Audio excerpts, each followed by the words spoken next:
Here in this method we will perform the division now. 3 3s are 9, 0. Bring the 7 down. 3 2s are 6. Bring this 1 down. 3 4s 12.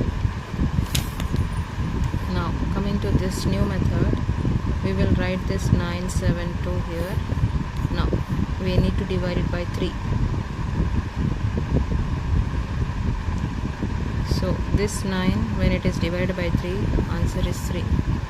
Now 7. Remaining 1. This 1 will be going here as a carry.